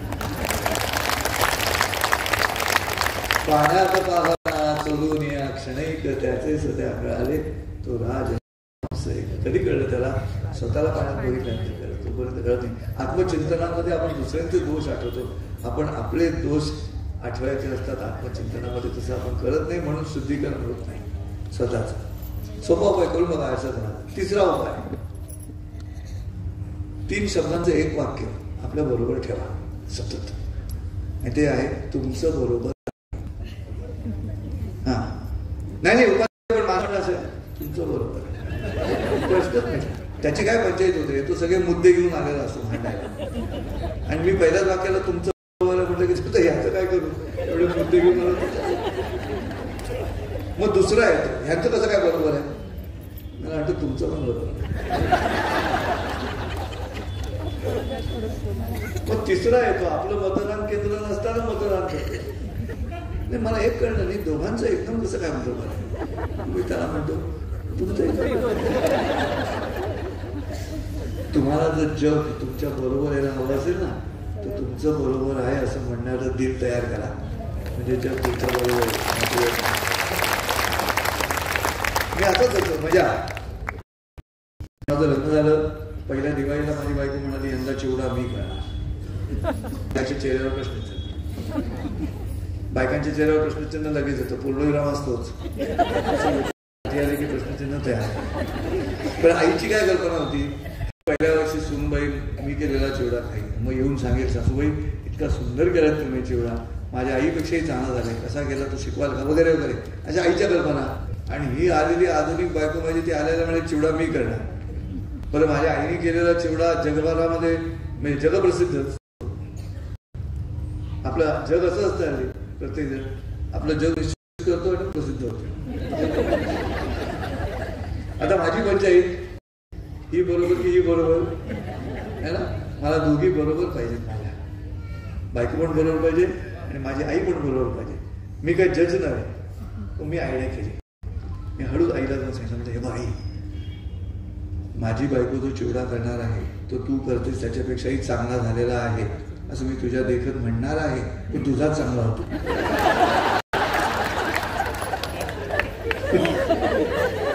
आई खुश झाली, सोनेविरुद्ध कटात सामावून घेतलं म्हणून. आणि बायको खुश झाली, हा पहिला दिवाळीला ताब्यात आला.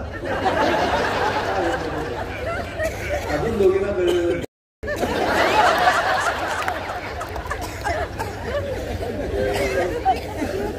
आणि खरंच आपण नाही, पण घरातलं वातावरण आनंदी ठेवण्याचं काम पुरुषांचं आहे, ते बायकांचं नाहीच आहे. मी खरं सांगतो, ते आता पूर्वीचे बोर्ड काढून टाकायचे, आदर्श आनंदी समाधानी काढून टाका. निरोगी आणि विनोदी पुरुष समृद्ध घराचं प्रथम लक्ष आहे असं.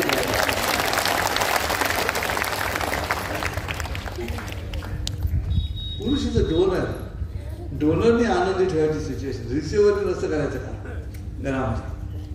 त्यामुळे ते मार्ग येते तुमच्या समोर सांगतो मी. त्याच्यात आयुष्यभर विद्यार्थी दुसऱ्याला शिकायचंच नाही. इतकी प्रसन्नता मिळते ना आपल्याला, डोक्याला त्रासच नाही ना. हे बघ मी तुला काय सांगतो असं म्हणायचं, तू शिकव, मी शिकून गेला तयार, तू शिकव, तुम्ही शिकवा, शिकवा नाही कोणी शिकवा, तुम्ही शिकवा. मी असंच करतो, मजा येते.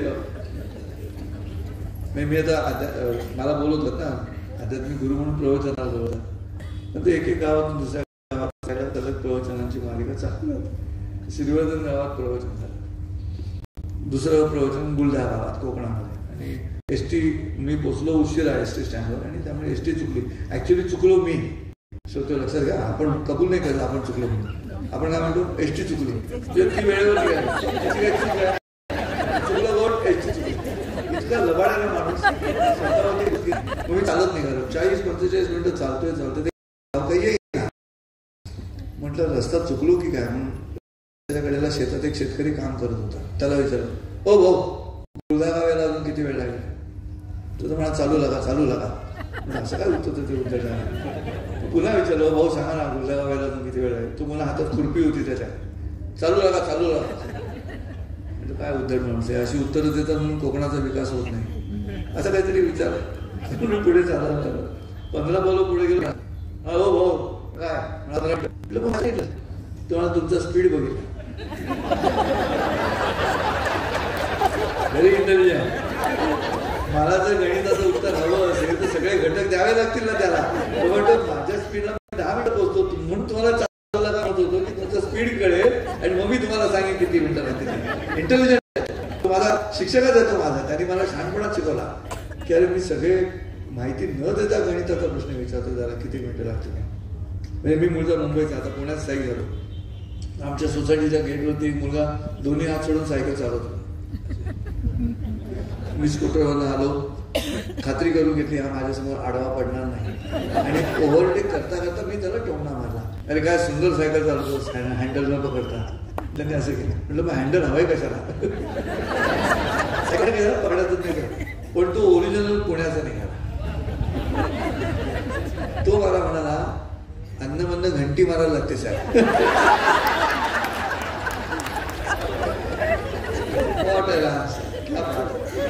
मी इतका खुश झालो त्याच्यावर. त्याने एका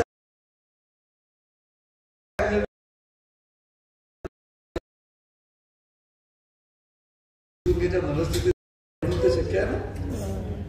मी असं तर म्हटलं असतं की काय हल्लीची तरुण करून उत्तर देतात असं म्हणून उरलेल्या ज्येष्ठ नागरिकांच्या जण गप्पा मारल्या असत्या. काही बात नाही. मी त्याला सायकल थांबवली होती. मी दोघांनी वडापाव हे काय काका इव्हेंट ना इव्हेंट घंटी वाजायला लागते म्हणजे हँडल लागणार आहे. हा अप्रोच जो आहे एकाच प्रश्नाकडे दुसऱ्या अँगलने कदाचित उत्तर तिकडे असेल, प्रश्नाचं त्याचं उत्तर उपलब्ध असेल, त्याचं आपण करत नाही.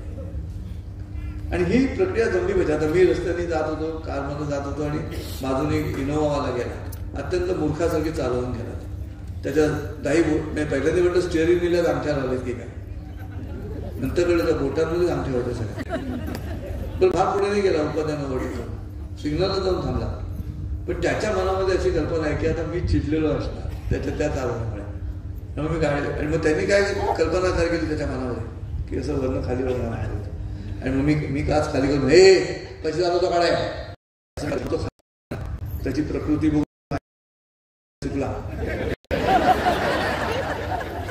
तर काच मीच खाली करून दिली. तो येऊन कानाखाली शहाणपणा मला गाव असं म्हणतो त्याचं काय अस्तित्व असेल ते सिद्ध करेल. मी चिडवत नाही. त्याने असं अपेक्षित माझ्याकडे वर्ण बघितलं, मी त्याच्याकडे बघून फोन केली. त्याला माहिती नाही मी माझ्या गाडीत काय बोललो. मी म्हटलं अक्कश. त्यांनी शून्य पाहिलं नाही. तुम्ही सांगा शकतो मी का चिडू. माझा क्रोध माझ्या मालकीचा आहे ना, माझा क्रोध माझ्या मालकीचा आहे ना. तुला पाहिजे तेव्हा मी का चिडू. मी मालक आहे ना, मी तुला मी नाही चिडू. किती सोपं आहे पसंतीचं काम, एकदम सोपं. का मी का चिडू. माझ्या चिडण्याची चावी तुझ्या ताब्यात का देऊ. मला पाहिजे तेव्हा सोपं गणित आहे. आपण तसं करत नाही म्हणून तो विद्यार्थी राहिला तर की तुमचं काम सोपं झालं. मला ब्लड प्रेशर सुद्धा शहाणपणात होतं. ब्लड प्रेशर सुद्धा 120-80 डॉक्टर सांगतात. हे सांगते मला आता इथेच आहे डॉक्टर.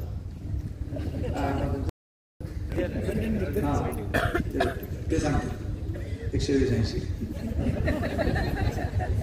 काय सांगतो तुम्हाला. 120-80 तुम्हाला सांगतो म्हणजे मला सांगतो त्याने की संजय उपाध्याय तुला बरोबर 100 आयुष्यात कधीच मिळणार नाही. तुला कधीतरी 20 जास्त मिळणार, कधीतरी 20 कमी मिळणार, कधीतरी 20 जास्त मिळणार, कधीतरी 20. 120 तुमचा ECG कसा येतो. खालीवर येतो की नाही ECG तसा छातीचा आलेख आपला हृदयाचा खालचा बिंदू पण मान्य करा ना. 120-80 जो माणूस म्हणतो मला परफेक्ट 100च पाहिजे त्याचा ECG सरळ येतो.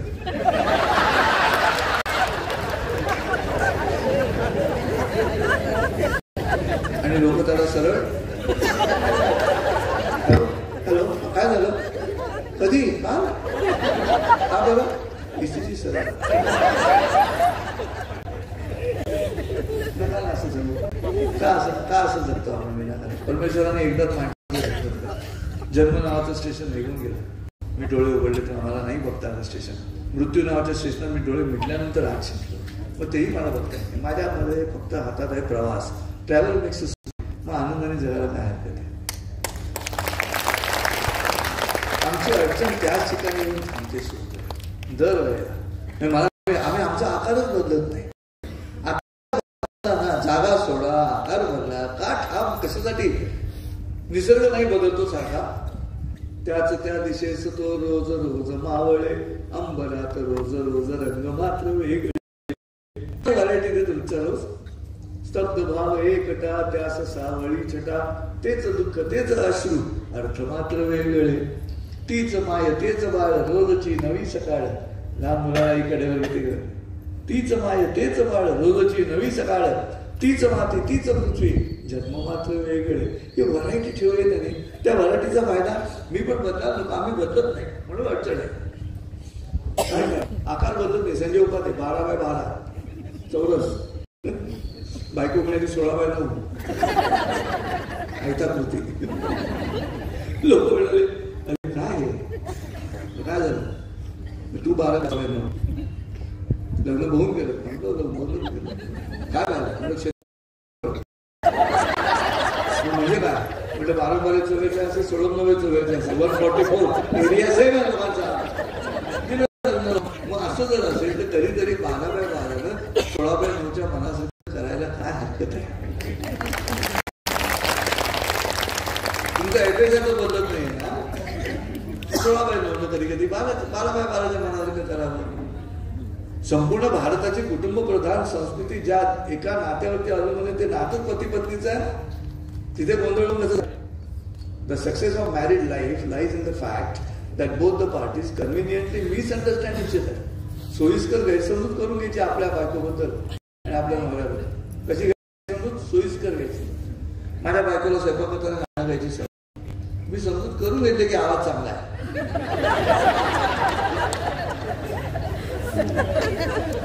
मीच तिला म्हणतो तू रेडिओवरती गाणं गायला. ती म्हणते ईश मला पण बोलवणार. म्हणजे तसं नाही, मला बंद करता येईल. बंद नाही करता येईल. सोयीस्कर गैरसमज. आणि ही ह्या प्रक्रियेत आनंद दडलेला. मी कॉम्प्युटरवरती बसलेला किती वेळा ते पानं घेतलेत चला, पानं घेतलेत चला, समोरच्या विंगना ऐकू जाते, पण ते काही हरत नाही. आता बहुतेक 99% नवरे तुला अक्कल आहे का, किती ओरडते त्याच्यासारखी. आता भेटले इंटरनेटवरती, आता जरा काम करायला सुरुवात केली, तू पानं घेतले चला, पानं घेतले चला, काय करतेस बावटासारखी, असे नवरे बोलतात. मी म्हटलं हे बंद करायला पाहिजे. आपली समोरच्या विंगमध्ये याची ओरड येते की टीड दोन करून पानं घेतले चला. मी एकदा काय केली, पानं घेतले चला असं ती म्हणाली आणि मी कॉम्प्युटर बंद केला आणि स्वयंपाक झाले. मी म्हटलं हे का, मला काय माहिती लगेच.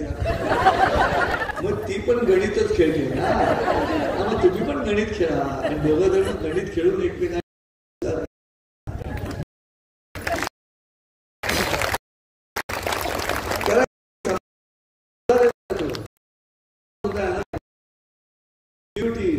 तुम्ही कधी तुमच्या मुलाला एकदा कर्तव्य विचारतो, तुमच्या मुलाला एकदा कर्तृत्व आहे का? कर्तव्यच म्हणतात, ड्युटीचा मुद्दा आहे तो. समाज धारणेसाठी ते आवश्यक आहे. चौकट मनाविरुद्ध घडलं तरी सुद्धा तिथे कसं ऍडजस्ट करायचं. ऍडजस्ट तर तुमचं स्पेलिंग ADJUST आहे, माझं स्पेलिंग ADDJUST आहे. ऍडजस्ट म्हणजे न्याय काय आहे ते ऍड करत जायचं. दॅट इज संसार. प्रसन्नतेचं सगळ्यात प्रमुख कारण तिथेच दडलेलं आहे, आनंदाचं. जागा सोडून नाही. आपण मुंबईला राहत होतो त्या पार्ल्यात दत्ताचं देऊळ, आणि गुरुवारी रात्री दानाची पेटी चोरीस गेली. शुक्रवारी सकाळी ही गर्दी देवळाच्या दारात इन्स्पेक्टरला बघायला. हाऊस लोकांना. आता इन्स्पेक्टर पण ते काय करतो इन्स्पेक्टर, देवळात कोणीच नाही. मग मी आलो, दत्तगुरूंची मूर्ती होती ते मी हात जोडले. दत्तगुरूंना म्हटलं 3 मुख घेऊन उभे आहात, चोर दिसला. ते म्हणाले दिसला पण मीच जाऊ दिला. तुम्ही का जाऊ दिला? म्हणजे तो मारुतीला नवस करून आला, माझी चोरी यशस्वी कर. म्हणजे आम्ही देव सुद्धा एकमेकांना फोटो नाही ठेवतो. तुमचं पण कटकटीच आहे का? तेव्हा सोड, अरे विनोद सोड. त्या चोराची बायको 7 महिन्याची झालेली, दुसरं लेकरू काचेच्या पेटीत ठेवलं होतं. हॉस्पिटलचा प्रायव्हेट मालक डॉक्टर म्हणत होता तू तर नगरपालिकेच्या हॉस्पिटलमध्ये घेऊन जा, तुझ्याकडे पैसे नाही मला कळते. चोर विचार होते नेताना तुझं लहान बाळ आहे, व तिथे गेलं तर ती पेटी हवी असली तर ती चालू हवी, चालू असली तर वीज हवी. मग मी विचार केला तर मला म्हणाले त्या लहानग्याला जर पेटी हवी असेल तर माझी पेटी गेली पाहिजे. मला पटला म्हणतात. मग सोमवारी मी परत गेलो, कोणाला पकडलं का मला मुंबई पोलिसांनी. परत सांगतो त्यांनी दत्तालाच आत टाकले. रविवारी नवीन ग्रीन 8 फुटी उंदरखंडी दत्तला आत टाकले. मी इतका हसलो. दत्ताला म्हटलं दत्त महाराज त्यांनी तुम्हालाच आत टाकलं. तेव्हा दत्त महाराज म्हणाले स्वतःची जागा सोडत नाहीस. हा, स्वतःची जागा सोड संजय. उलटा उभा राहतोस माझ्यासमोर हात जोडून आणि मला म्हणतोस माझ्या पाठीशी उभा राहा. हा, हलतोय बोलतो की मी. तुला आठवते संजय, तू लहान होतास, 3-4 वर्षाचा होतास, तुझा हात त्या घंटेपर्यंत पोचत नव्हता. त्यावेळेला संगमरवरी पादुका शिल्प, त्याच्यावरती माझ्या पादुका ठेवलेल्या आहेत, त्या पादुकांवरती तू माझ्यासाठी घंटा लावलेलीस. त्यावेळेला सगळे चिडले होते तुझ्या वडिलांसकट, पुजाऱ्यासकट. मीच एकटा चिडलो नव्हतो. मग म्हटलं तुम्ही का नव्हते चिडलात? त्यामुळे तू पहिला माणूस ज्याने माझ्या पावलावर पाऊल ठेवलं. मी वाट बघतोय माणसं माझ्या पावलावर कधी पाऊल पडत. मी ज्या दिशेला बघतो ती दिशा काय वाईट आहे का दिसेल? या आतमध्ये गाभार येते तुझी जात आत. मी आतमध्ये गेलो. आता समोर बघ, सारं जग गजाआड आहे आणि मी मुक्त आहे. तू कुठच्या बाजूला उभा आहेस ना त्याच्यावरती त्या हा माणूस माझ्याविषयी असं का बोलतोय करण्यासाठी मला माझी जागा सोडायला लागेल, त्याच्या जागेवर जावं लागेल, त्याच्या जागेवरनं मलाच माझ्याकडे बघायला लागेल. मग त्याच्याकडे मी असं दिसतोय. माझी जागा जर सोडलीच नाही तर कसा सोडून द्यायला पाहिजे ना. माणसं सोडतच नाही. 75 वर्षाच्या 70 वर्षाची आजी बायको आमच्या आकड्याचे फिरायला घरातून निघताना दोघं एकत्र पुढच्या 5 मिनिट आजोबा 100 पुढे. मी आजीना विचारलं आजी असे तरा पुढे का जातात? आजी म्हणे भांडण. कसलं भांडण? 35 वर्षापूर्वीच. म्हणजे काय झालं तेव्हा मी त्यांना काय सांगत होते की धाकट्या भावाला फुकट फ्लॅट देऊ नका. फुकटाची काही किंमत नसते. थोडे तरी पैसे घ्या भाऊ म्हणून कमी पैसे घ्या पण फुकट देऊ नका, किंमत नाही. तेव्हा मला म्हणाले तुला काय कळतं त्याला, तू गप्प पैसे म्हणून फुकट फ्लॅट दिला. आता माझ्या डोक्याची कटकट करतात. धाकटा विचारत नाहीये, धाकटा विचारत नाहीये. मी तेव्हाच सांगितलेलं. मी आजोबाला जाऊन विचारलं. आजोबा म्हणा आजोबा तिथेच अजून 35 वर्षापूर्वी कोण सांगणारी मला काय वेळा आजोबांचा काही तोरा जाईना. पण ह्यांचं वयच 75 होतं त्यामुळे मला असंही म्हणता येणार की जाऊ द्या ना तुमच्या बापाचं काय जाते असं म्हणता येईना मला. मी आजोबाला म्हटलं आजोबा सोडून द्या. एक वाक्य म्हणा होतं की तू म्हणतेस ते बरोबर आहे, तू म्हणतेस तेच बरोबर होतं. कधी 35 वर्षापूर्वी. आता बायकोला ना फ्लॅट नकोय तुमच्या त्या धीराकडनं, तुमच्या भावाकडनं, भाऊजींकडनं पैसे पडणं पाहिजे. तुमच्या बायकोला फक्त देवळातल्या ज्या अन्य म्हाताऱ्या येतात त्यांना सांगायचं की शेवटी पटलंच मग द्या की तो आनंद त्या म्हातारीला. किती दिवस धरून ठेवतात ते. याला आर्ट ऑफ लिव्हिंग म्हणतात. LIVING नाही LEAVING आर्ट ऑफ लिव्हिंग. सोडून द्या. श्री श्री श्री संजय उपाध्ये आर्ट ऑफ सोडत नाही तो माणूस. खुळ्या गोष्टींवरती माणसं WT करून वाईट वाटत. माझा व्यवसाय मी मेंटॉरिंग करतो. मेंटॉरिंग थोडीशी दुर्मुखलेली माणसं माझ्याकडे येतात. मग मी त्यांना मी सायकोलॉजी जायच्या आणि माझ्याकडे येतो. मग मी त्यांना असं काहीतरी विनोदी बोलून एकदम चार्ज करतो. तर एकदम खुश होतं माझ्या विनोदी बोलण्यामुळे. मग मी माझे चार्जेस घेतो. तर ते परत निराश होतं.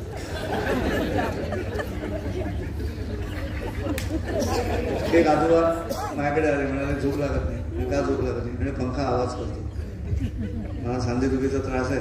माझ्या मुलानं त्याच्या बेडरूममध्ये एअर कंडिशन लावून घेतलंय. तो IT मध्ये आहे. तो ITत झोपतो. तो पंख्याचा आवाज मला इतका संताप येतो रात्री त्या पंख्याचा झोप लागत नाही. आजोबा चिडू नका, पंख्यावर चिडू नका. मी काय करू म्हटलं तुमचा फॅन आहे तो. असं काय फार उच्च दर्जाचा विनोद होता. मग आजोबा खुश झाले. पंखा आपला फॅन आहे. पण तुम्ही काय करताय आजोबा? तुम्हाला झोप लागण्याची जी प्रक्रिया आहे त्या प्रक्रियेच्या बाहेर पंख्याला ठेवताय म्हणून अडचण आहे. त्याला आत घ्या, त्याला जवळ करा म्हणजे तो तुम्हाला त्रास नाही देणार. मेकॅनिकल इंजिनियर फर्स्ट बॅच हो म्हटलं. मग आईन्स्टाईन नावाच्या शास्त्रज्ञाचा एक सिद्धांत आहे तो तुम्हाला सांगतो.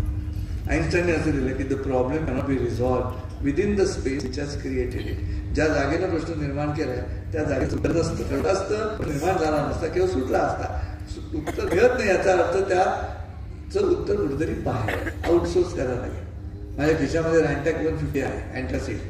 तर सामोसा मला पित्त देत नाही. सामोसा खाल्यानंतर काय होणार? सायकोलॉजिकली मी इतकं तयार असतो. तुम्ही उत्तर बाहेरून शोधण्याचा प्रयत्न करा. मग काय करायचं? आता 45 वाजले म्हटलं एक काम करा, पंख्याच्या आवाजात शब्द बसवा. काय नाही पंखा एकावर ठेव. चला झोपता की नाही, चला झोपता की नाही. पंखा 2वर करायचा आणि चला झोपता. असं पंखा 5वर करा. रेग्युलेटरवर झोप झोप झोप झोप म्हणत असतो. आजोबा खुश झाले. त्यांना बरं वाटतं का ते विनोदी बरं. म्हणजे दुसऱ्या दिवशी सकाळी आजोबा एकदम फ्रेश. म्हटलं काय मस्त झोपला काय मोठी आयडिया. म्हटलं मग मी सांगितलेले शब्द बसवले का? म्हणाले नाही. आयुष्यभर बायकोला नावं ठेवता आली नव्हती, ती सगळी त्यात बसवली. मलाही बोलता आली आणि तिला ऐकू गेली नाही. पंखा एकावर ठेवून तुला काढायची अक्कल नाही, 5वर ठेवून मूर्ख मूर्ख मूर्ख. सो तो ऍडजस्ट करा. म्हणजे त्याच्यासाठी हसणं सगळ्यात महत्वाचं आहे. Smile is the shortest distance between two people. मी माझी बायको माझी मुलगी आम्ही दररोज सकाळी एकमेकांना एक जोक सांगतो सकाळी म्हणायला. सकाळच्या वेळा कमी असतो पण नाही ना तुम्हाला स्वतःला विनोद करता येत आउटसोर्स करा. बाहेरून आदल्या दिवशी संध्याकाळी विनोद शोधून ठेवा. काही हरकत नाही ना. प्रसन्न वातावरण करायला काय हरकत. छोटे छोटे विनोद आहेत. आणि बायको नवऱ्याला म्हणाले मी 2 तास मार्केटिंगसाठी बाहेर जाते तुम्हाला काही हवंय का. नवरा म्हणाला तेवढंच पुरेसं आहे. कुठला विनोद. तू 2 तास जातेस. इंग्रजी शिकवणाऱ्या काही वर्गाचे पेक्षा तुम्हाला तसं असेल तर गोवा. त्याने राज्यच बोललं स्पेलिंग विचारलं. बारीक झाला. एका स्मशानावर एक माणूस आला होता आणि वाटेत स्मशान लागत होतं. त्याच्या बाजूने असं जावं लागत असेल. तर 2 तरुण मुली समोरून आले. रात्रीचे 12 वाजलेले. त्याला खूप घाबरले होते. ते सोबत येतात का तिथपर्यंत कारण मला भीती वाटते स्मशानातून जाताना. तो चालायला आला आणि त्याला एवढं काही वाईट वाटत घेऊ नका घाबरल्याबद्दल कारण मी जिवंत असताना मी पण घाबरायचो.